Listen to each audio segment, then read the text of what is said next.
Fala pessoal, paz do Senhor a todos. Espero que estejam todos bem. Hoje eu vim gravar esse vídeo. A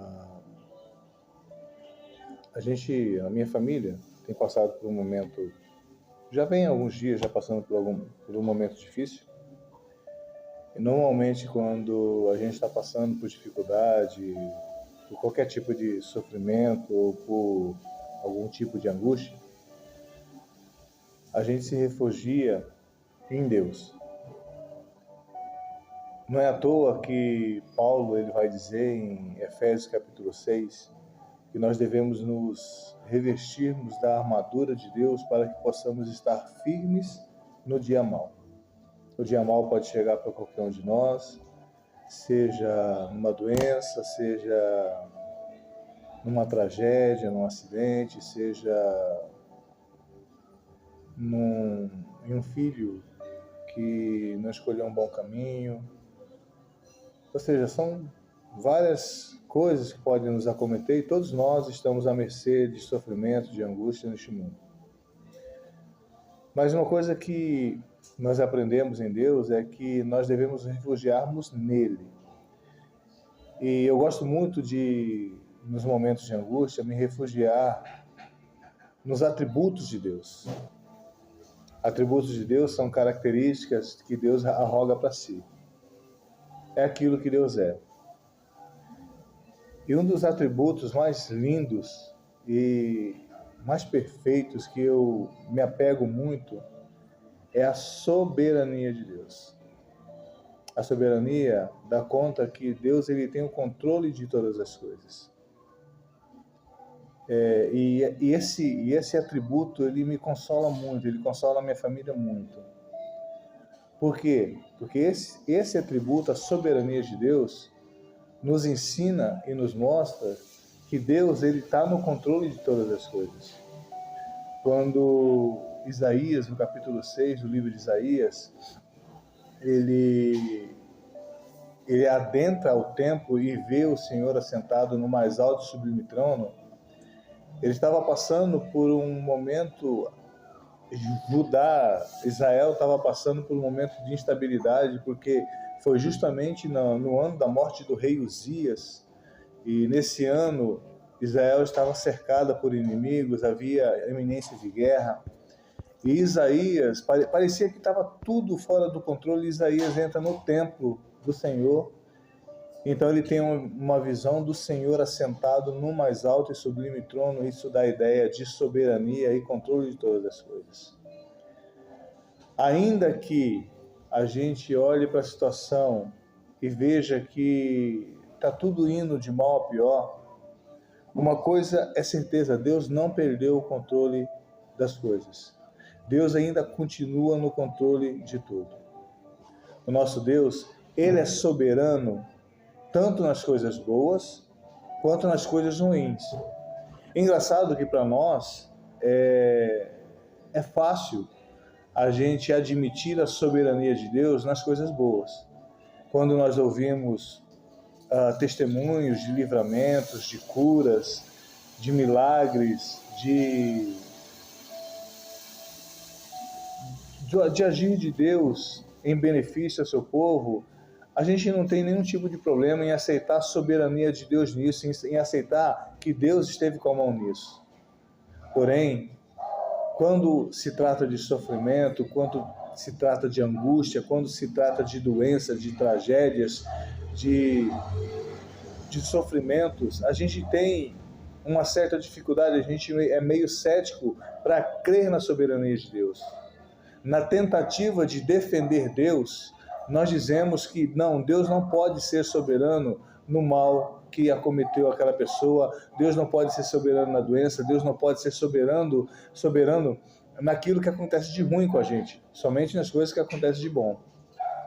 Bom, isso não é verdade. A Bíblia ela deixa bem claro que é Deus que tem o controle de todas as coisas, que Deus é quem é soberano sobre todas as coisas.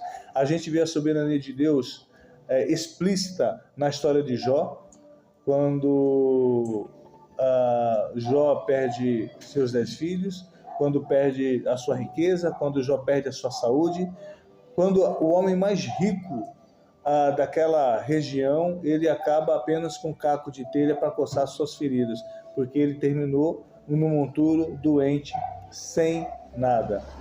E lembrando, Jó era um homem bom. Jó, o próprio Deus disse de Jó que ele era um homem reto, íntegro, temente a Deus e que se afastava do mal, ele corria do mal. Era um homem que agradava a Deus e mesmo assim, Deus decretou sofrimento na vida dele. Você pode falar assim, Toninho, mas não foi Satanás que levou sofrimento a Jó? Sim, mas Satanás não foi o autor, simplesmente Satanás foi um instrumento do sofrimento de Jó. E Jó também nos ensina que Deus, em todas as coisas, ele tem um propósito. Tanto que em Romanos capítulo 8, Paulo vai dizer que todas as coisas cooperam para o bem daqueles que amam a Deus. Todas as coisas boas e as coisas ruins, elas vão cooperar para o bem. Ou seja, o que é o bem aqui? A salvação, ser conformados a Cristo, crescer em santidade. Todas as coisas boas e ruins vão cooperar para esse bem.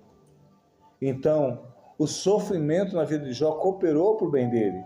Como que isso cooperou para o bem dele? No capítulo 42, Jó lhe reconhece o poder de Deus e a soberania de Deus, dizendo: agora eu sei que tudo podes e nenhum dos seus planos podem ser frustrados.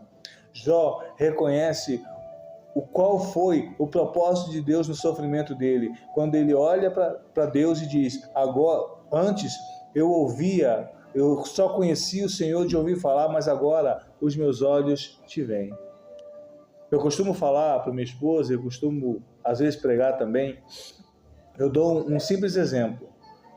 Por exemplo, se eu for para o meu trabalho e ali eu sofrer um acidente e ficar tetraplégico, cara, eu vou ter a certeza que não foi Satanás, que não foi o acaso, não. Eu tenho a certeza que quem permitiu, que quem decretou que eu caísse e ficasse tetraplégico era o meu Deus, foi o meu Deus.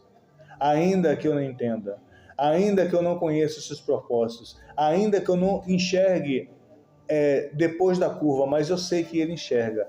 Eu sei que Ele quem decretou e é Ele que tem o controle de todas as coisas. E cara, por isso me consola, por isso a soberania de Deus me consola.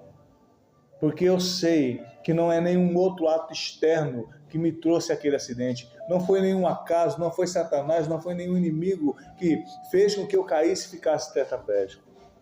Foi o meu próprio Deus. E por que isso me consola? Porque eu olho para as Escrituras e a Bíblia me diz que esse mesmo Deus que permitiu o sofrimento na minha vida, Ele é um Deus bom. É um Deus cuja palavra diz que a vontade dele para mim, para minha família, é boa, perfeita e agradável. É um Deus cuja Bíblia diz que ele não tem pensamento de mal para mim, sim pensamento de paz. É um Deus que nos diz que em Cristo Jesus nada vai nos separar de Deus. Nem fome, nem nudez, nem perseguição, nem angústia, nem nada, nem a morte. Jesus ele deixa bem claro quando ele ressuscita Lázaro, que ele diz para Marta, Maria, para a família de Lázaro: eu sou a ressurreição e a vida, aquele que crê em mim, ainda que morra, viverá. E sabe qual que é o ponto principal que a soberania de Deus me consola?